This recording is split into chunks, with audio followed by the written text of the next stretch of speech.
اعوذ باللہ السمیع العلیم من الشیطان الرجیم بسم اللہ الرحمن الرحیم۔ معزز سامعین، میں ڈاکٹر حسن جمیل سندھو آپ سے مخاطب ہوں۔ آج کی اس ویڈیو میں انشاءاللہ تعالی میں آپ سے سورہ یوسف کی مختصر تفسیر بیان کروں گا۔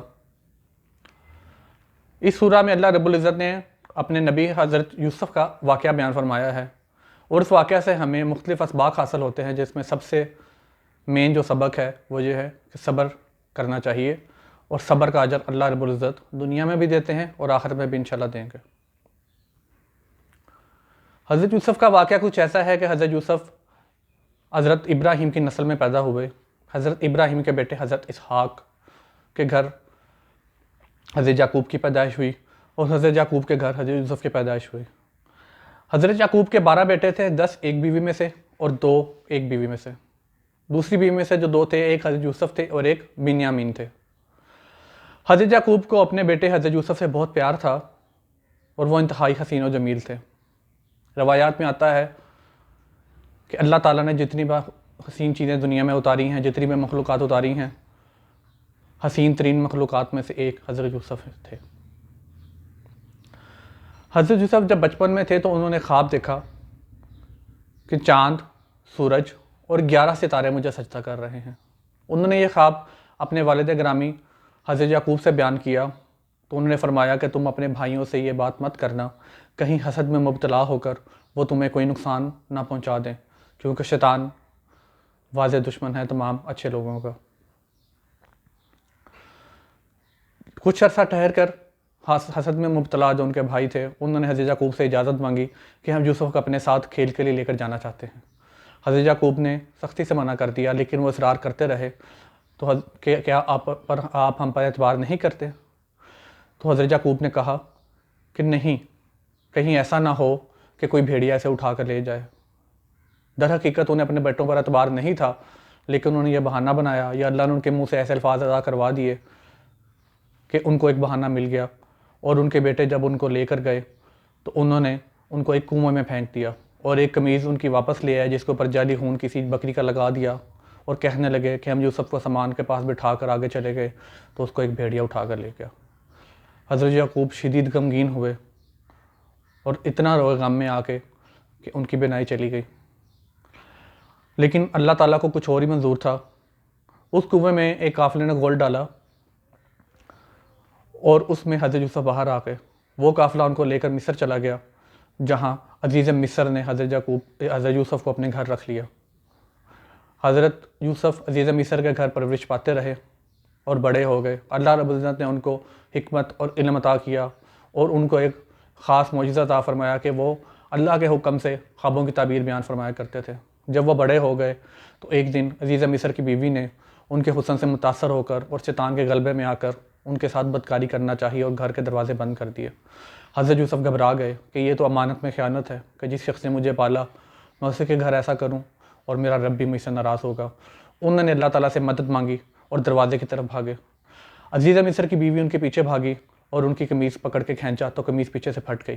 جب وہ دروازہ کھول کے باہر نکلے، ان کی بیوی بھی پیچھے آئی عزیز مصر کی، تو عزیز مصر نے ان کو دیکھ کر کہا کہ یہ کیا ہو رہا ہے۔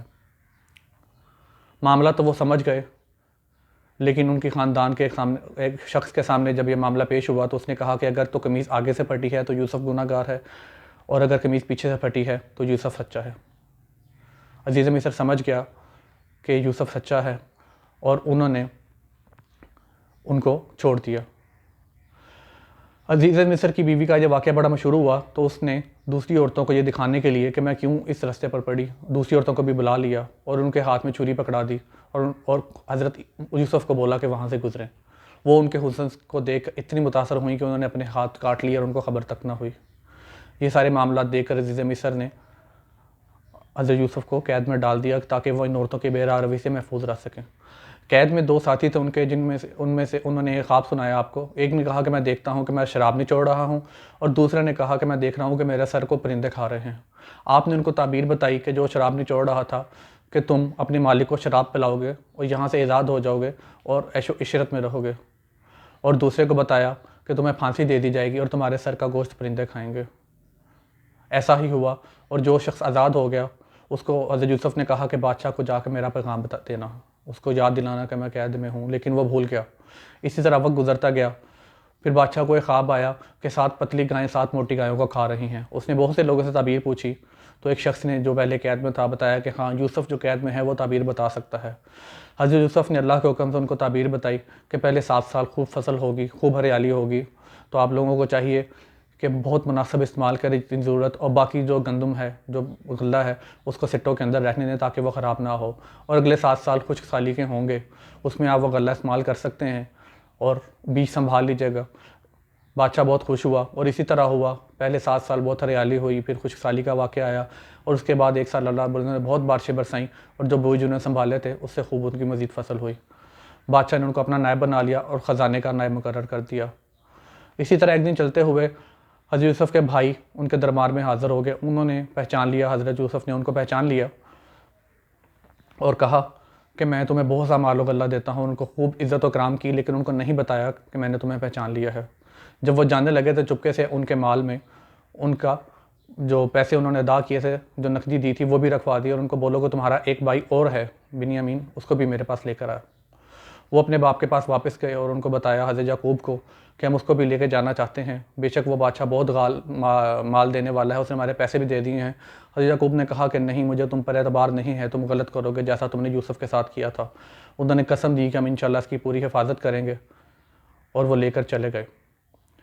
حضرت یوسف نے اپنے بھائی کو پہچان کر اپنے پاس بلایا، اس کو اپنا بتا دیا، اور جب ان کو فارغ کرنے لگے بھائیوں کو، تو ایک ترکیب کی کہ اب اپنے بھائی بنیامین کے مال میں ایک قیمتی کٹورا رکھوا دیا، ایک برتن رکھوا دیا، اور اعلان کروا دیا کہ جس کے ایک بادشاہ کا ایک برتن گم ہو گیا اور جس کے مال میں برآمد ہوگا اس کو سزا دی جائے گی۔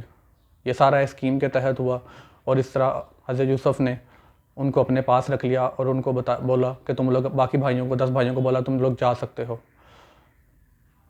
وہ لوگ اپنے باپ کے والد حضرت یعقوب کے پاس واپس گئے اور ان کو سارا قصہ بتایا۔ حضرت یعقوب نے ان کو کہا کہ مجھے پہلے ہی تم پہ شک تھا، تم ایسا کرو گے، پہلے ہی میں یوسف کے غم میں رو رو کے میری آنکھیں اندھی ہو چکی ہیں۔ وہ لوگ دوبارہ حضرت یوسف کے پاس آئے اور منت کی، تو حضرت یوسف نے ان کو بتایا کہ میں ہی یوسف ہوں، اور تم نے میرے ساتھ اس طرح سے معاملہ کیا تھا، تو جاؤ، میں نے تمہیں معاف کیا اللہ کی رضا کی خاطر، اور یہ میری قمیض لے لو اور اب میرے والد حضرت یعقوب کی آنکھوں پہ ڈال دو، ان کی بینائی واپس آ جائے گی۔ وہ لوگ ہنسی خوشی واپس گئے اور جا کے سارا واقعہ سنایا۔ قمیض آنکھوں پہ ڈالی تو حضرت یعقوب کی بینائی واپس آ گئی۔ پھر وہ ان کے والدین حضرت یعقوب اور ان کی والدہ اور باقی اہل عیال کو بھی لے کر آ گئے۔ حضرت یوسف نے تخت پر بیٹھے ہوئے اپنے والد اور اپنے والدہ کو اپنی سائڈوں پہ بٹھایا، اور باقی 11 بھائیوں نے ان کو سجدہ کیا۔ یوں ان کے خواب کی تعبیر جو انہوں نے بچپن میں دیکھا تھا صحیح ثابت ہوئی۔ یوں اللہ رب العزت اپنے بندوں کو صبر کا پھل دیتے ہیں۔ حضرت یوسف پہ بچپن میں مصیبت ٹوٹی، انہیں کنویں میں پھینک دیا گیا۔ پھر ان پہ عزیز مصر کی بیوی کی طرف سے آزمائش آئی، اس میں بھی کامیاب ٹھہرے۔ پھر ان پہ قید کی آزمائش آئی، اس میں بھی وہ کامیاب ٹھہرے اور اپنے سچے رب کی عبادت کرتے رہے اور اسی سے مدد مانگتے رہے، صبر سے کام لیا، تو اللہ تعالیٰ نے ان کو بادشاہ بنا دیا اور ان کو نبوت سے نوازا۔ لہٰذا ہمیں چاہیے کہ ہم ہمیشہ صبر سے کام لیں، جتنی بھی مشکلات، آزمائشیں، صعوبتیں ہمارے زندگی میں آئیں، ہمیں اس واقعے سے سبق حاصل کرنا چاہیے کہ ہم نے کبھی بھی صبر کا دامن ہاتھ سے نہیں چھوڑنا، اللہ سے ہی مدد مانگنی ہے، اور بے شک اللہ ہی مدد کرنے والا ہے، اللہ ہی حامی و مددگار ہے سب صبر کرنے والوں کا، سب ایمان لانے والوں کا۔ اور جو لوگ صبر کریں گے، اللہ پر ایمان لائیں گے، ان کے لیے جنت کی بشارت ہے، اور جو لوگ منکرین ہوں گے، صبر نہیں کریں گے، ناشکری کریں گے، اللہ رب العزت ان کے لیے دردناک عذاب کا بتایا ہے۔ اللہ رب العزت ہم سب کو صبر، شکر اور اچھے اعمال کرنے کی توفیق عطا فرمائے۔ آمین۔ السلام علیکم ورحمۃ اللہ وبرکاتہ۔